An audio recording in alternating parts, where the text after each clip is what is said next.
Assalamualaikum warahmatullahi wabarakatuh. Nama saya Wiwi Widiawati dengan NPM 120020300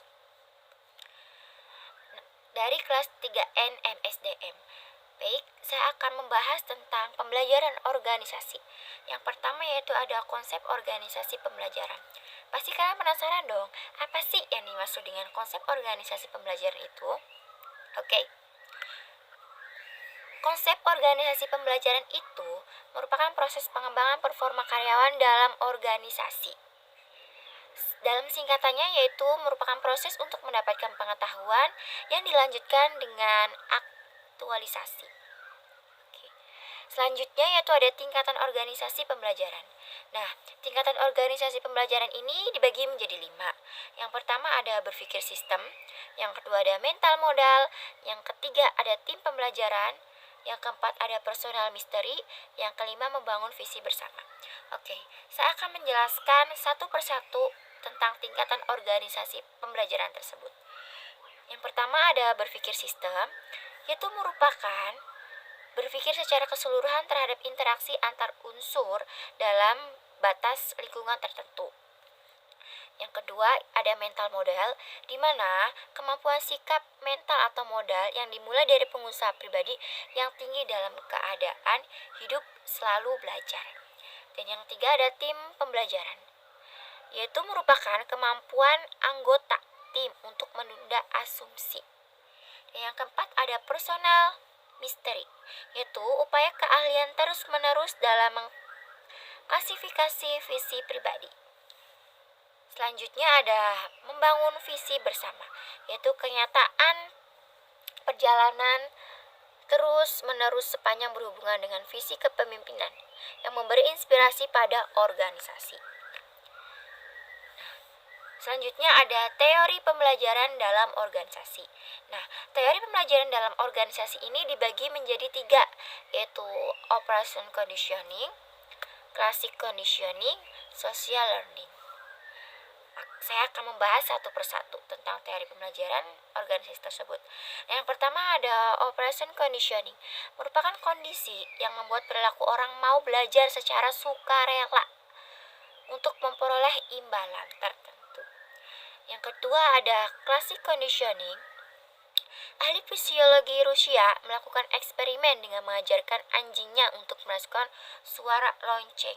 Dia menemukan suatu kesimpulan bahwa apabila kondisi tidak ada stimulasi, maka tidak akan terdapat respon terhadap suatu objek tertentu.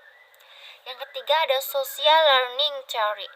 Robin menguraikan tentang social learning bahwa orang atau masyarakat akan melakukan pembelajaran melalui pengamatan dan pengalaman secara langsung tentang terjadinya masalah objek. Oke, selanjutnya ada model pembelajaran masyarakat. Model pembelajaran masyarakat itu ada 4 tingkatan. Nah, yang pertama ada proses memperhatikan, yang kedua ada proses pengingat, yang ketiga adalah proses mesin untuk meniru, dan yang terakhir ada proses pemberdayaan atau proses penguatan. Cara manajer menjadikan organisasi pembelajaran. Langkah-langkah pembelajaran yang perlu dilalui untuk menjadi organisasi pembelajaran itu apa aja sih? Oke, kita akan bahas ya. Langkah pembelajaran yang perlu dilakukannya yaitu 1. Penguasaan pengetahuan. Yang kedua ada distribusi informasi. Yang ketiga ada implementasi informasi. Yang keempat ada pengingat organisasi. Di sini juga ada cara dalam menjadikan organisasi pembelajaran. Itu ada 6 ya. Yang pertama ada pembelajaran analitis, yang kedua pembelajaran sistematis, yang ketiga pembelajaran eksperimental, yang keempat ada pembelajaran interaktif, yang kelima pembelajaran struktural, dan yang terakhir ada pembelajaran institusional.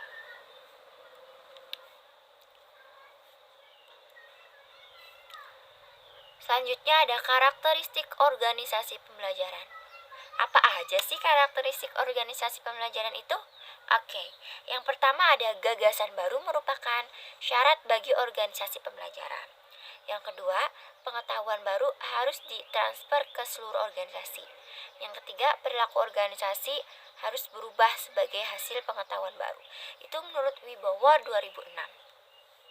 Dan di sini juga saya akan membahas tentang dimensi dan karakteristik penting bila organisasi telah menjadi organisasi pembelajaran.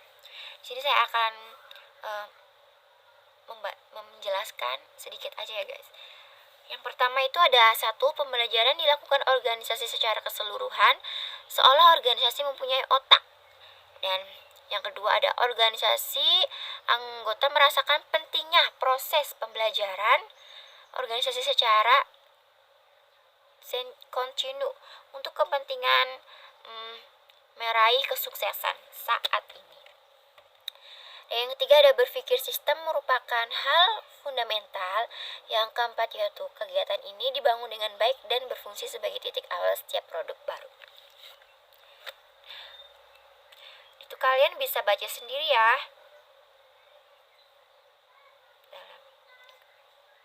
Iya.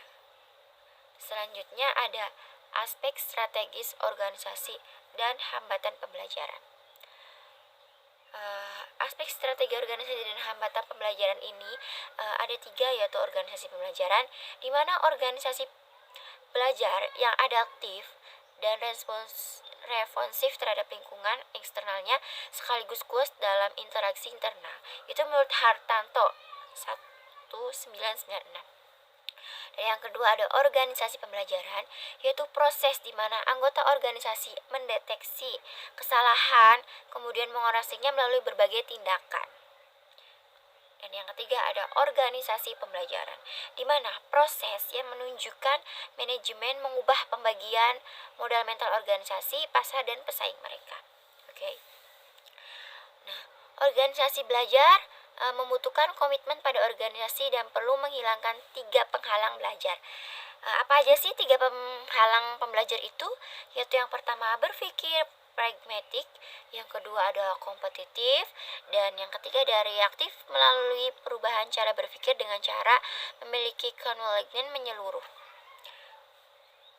Memiliki peran penting dalam komunitasnya, memiliki kemampuan bahas, menjelaskan, dan menerima perbedaan pendapat sehingga mampu mengubah sikap reaktif menjadi kreatif.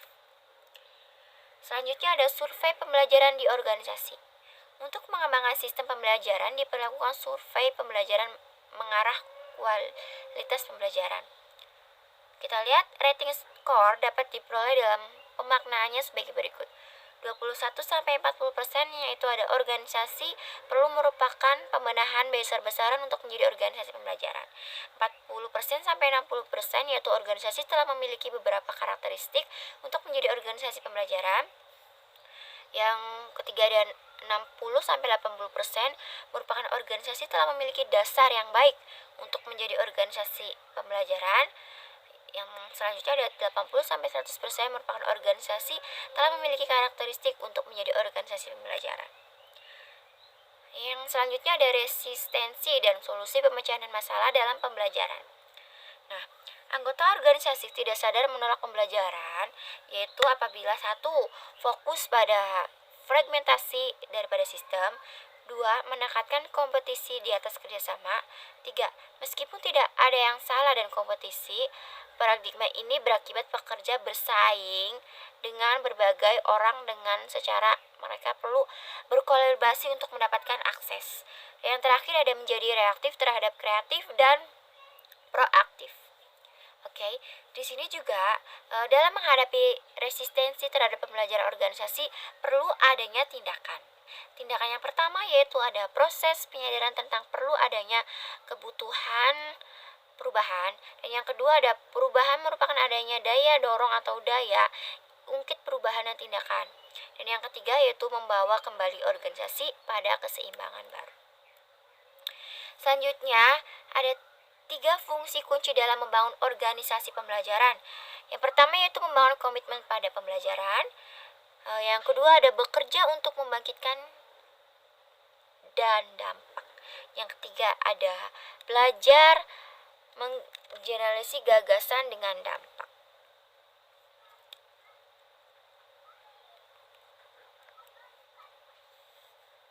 Oke, terima kasih. Itu saja penjelasan dari saya. Assalamualaikum warahmatullahi wabarakatuh.